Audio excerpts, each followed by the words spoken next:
Okay, I'm just going to say it. I need a drink. And it's only, what, 9 a.m. on a Tuesday? Yeah, exactly. If you've been anywhere near a news feed this week, and we are talking February 2026 here, you probably feel like the tectonic plates of the world just shifted a few feet to the left without any warning. It definitely feels like the simulation is glitching. Glitching. It feels like the entire operating system just crashed. Oh, I mean, we again. usually pick a topic for these deep dives that feels sort of, I don't know, manageable. Right, like a new tech trend or something. Yeah, exactly. But this week, we have a senior member of the British royal family in police custody, physically in custody, and we have the U.S. Supreme Court effectively stripping the American president of his favorite economic weapon. And don't forget the massive data dump that triggered half of this. Right. The Epstein files, Yeah. millions of documents just out there.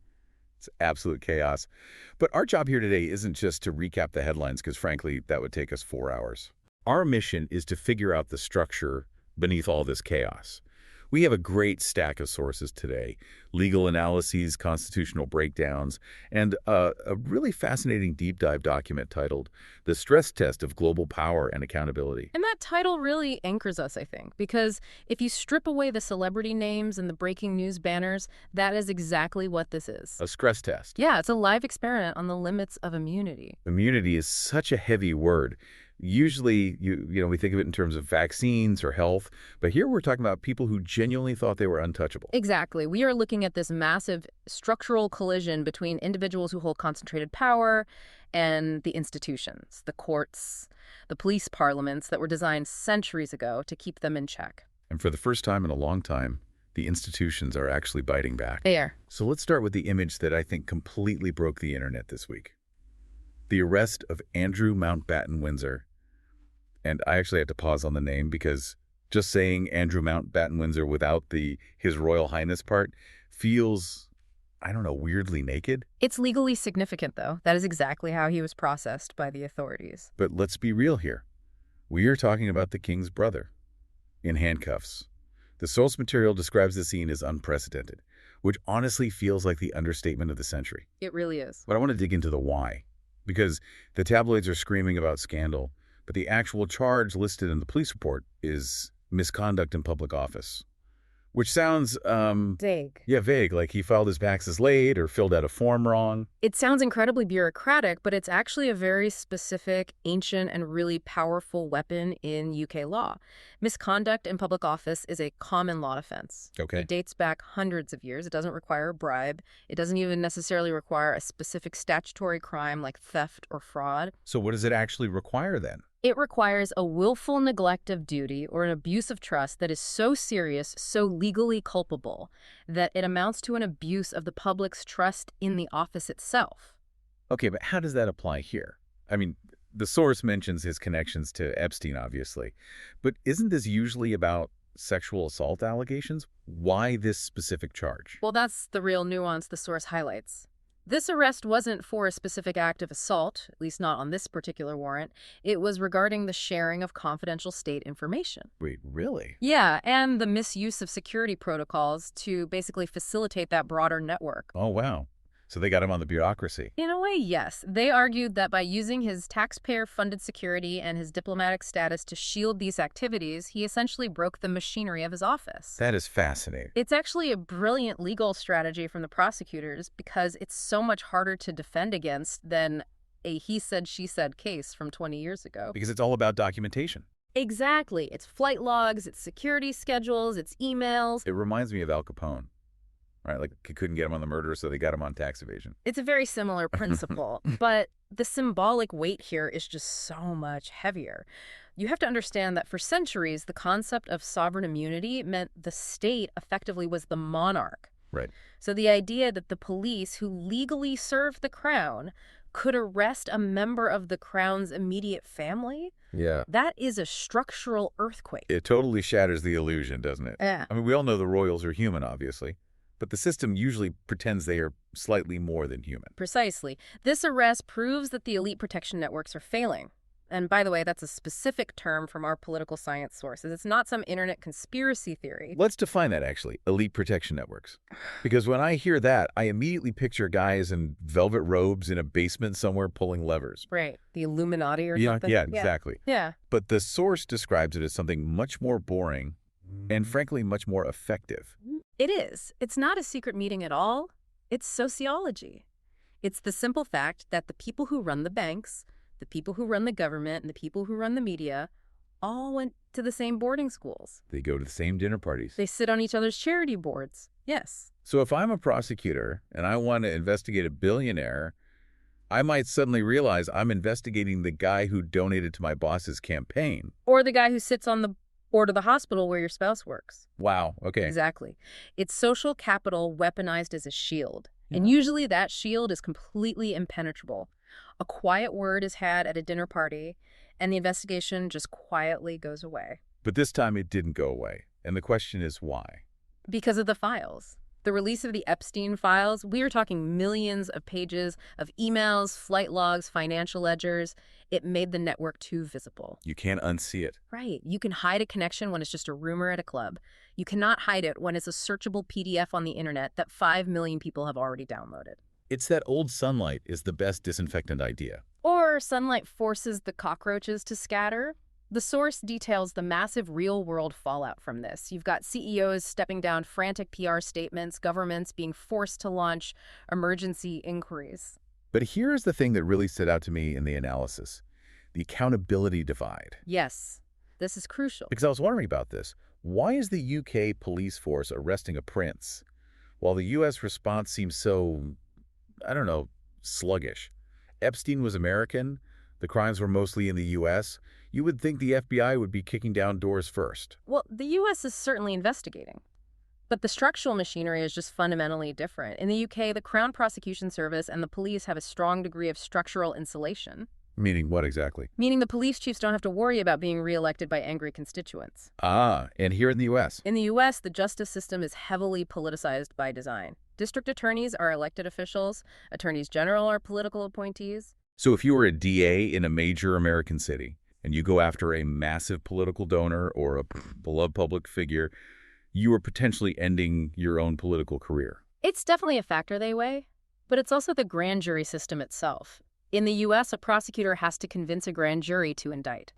That process is secret. It's incredibly slow, and it can be manipulated if a prosecutor isn't highly motivated. And the UK is different. Very. In the UK, the threshold to charge someone is often just asking, is there a realistic prospect of conviction?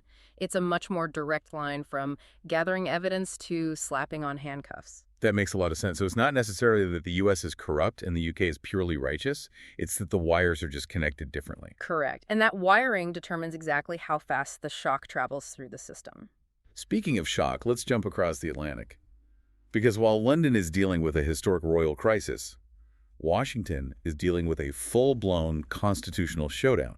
The Supreme Court ruling on the tariffs. Okay, I have to admit something.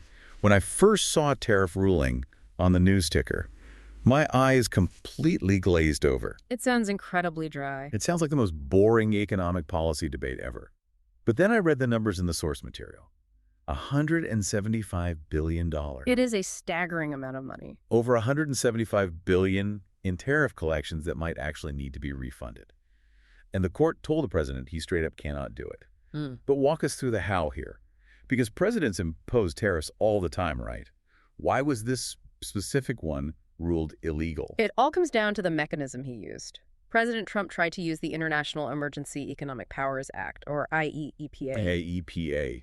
Sounds like a sneeze. It really does. But it's a law from 1977, and the historical context is everything here. Think about 1977 for a second. Post-Watergate. Post-Vietnam. Exactly. Congress was actively trying to claw back power from the presidency. They wanted to draw a line and say, the president can only declare a national emergency and freeze assets if there is a genuine, unusual, and extraordinary threat. Right, like a literal war or a major terror attack. Precisely.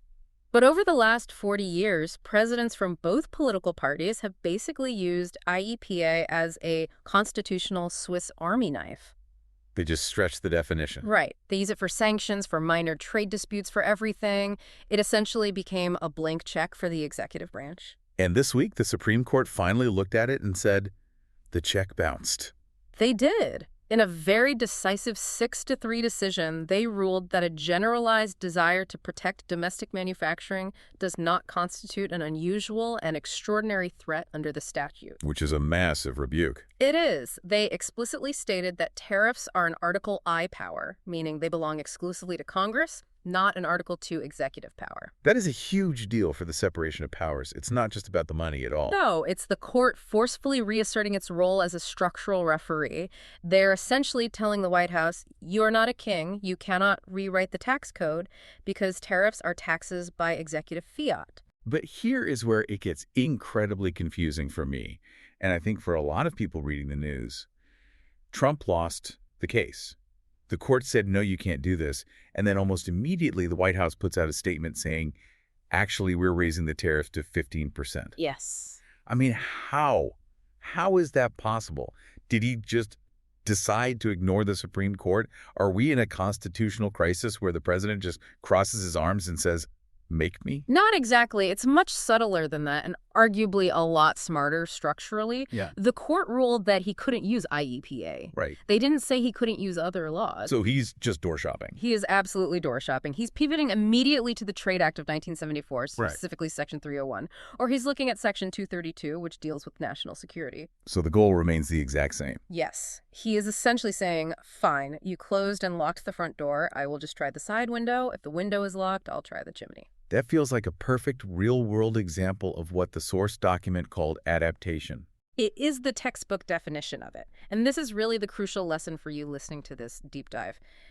Power is fluid. If you block it in one specific channel, it doesn't just evaporate into thin air. It flows around the obstacle. Exactly. It finds the path of least resistance. So on one hand, we had the system working exactly as designed. The court said, stop, and legally that specific executive order stopped. But functionally, the policy just continues under a different name. It continues until the next lawsuit is filed. It essentially becomes a high-stakes game of legal whack-a-mole. Which sounds exhausting. It is, but that game really matters. Yeah. Because it slows things down. It forces the administration to burn valuable political capital. It requires them to potentially get Congress involved to change the statutes. It adds friction to the process. Exactly. Friction is the enemy of autocracy. The whole point of checks and balances isn't to make government perfectly efficient. It's to make it hard to do drastic things completely alone. I want to tie these two massive stories together now. The arrest of Andrew and the Supreme Court ruling against Trump. Because on the surface, they seem totally disconnected. Worlds apart. Right. One is UK criminal law. The other is US constitutional law. One is about horrific sex trafficking connections, and the other is about import taxes on steel and electronics. But underneath the headlines, they are the exact same story. How so? Walk us through the synthesis here. They are both fundamental stories about the sudden erosion of exceptionalism. For a very long time, society operated under this unspoken rule that there was a standard track for normal people and an exceptional track for elites. The two-tier justice system. Right. If you were a royal prince, you didn't get physically arrested by the local police. If you were the American president, you don't get told no on your signature foreign economic policy. And this week, the switch tracks just malfunctioned. Everyone got diverted to the standard track. The UK police treated Andrew Mountbatten-Windsor like a standard criminal suspect. The US Supreme Court treated Donald Trump like a standard civil litigant. That is the stress test the source is talking about. The institutions are waking up. They are flexing muscles they haven't used in decades, remembering that they actually have the constitutional and legal power to say no to concentrated power. It feels like a massive historical course correction.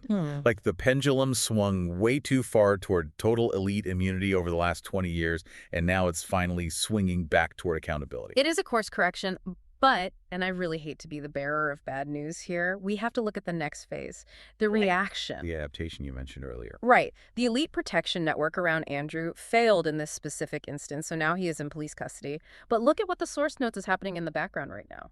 The money moving. Exactly. Capital is moving.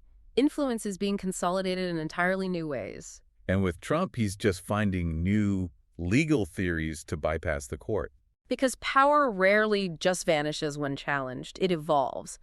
And this brings up a really difficult, provocative question for the future of global politics. I have a feeling I'm not going to like this question at all. Well, think about it. If the public institutions, the courts, the local police, the regulatory bodies become genuinely hostile to concentrated elite power. If they actually start doing their jobs blindly without favor. Yes. Where does that power go? You mean if they can't control the apparatus of the state anymore, they just leave the state? Look at the trends. We are already seeing the rapid rise of decentralized finance completely outside traditional banking.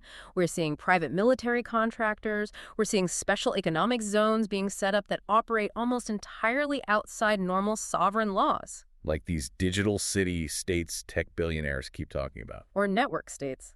Think about the logical extreme of this adaptation. If the U.S. Supreme Court firmly closes the door on the White House and the Metropolitan Police finally closes the door on Buckingham Palace, does the elite power structure just migrate?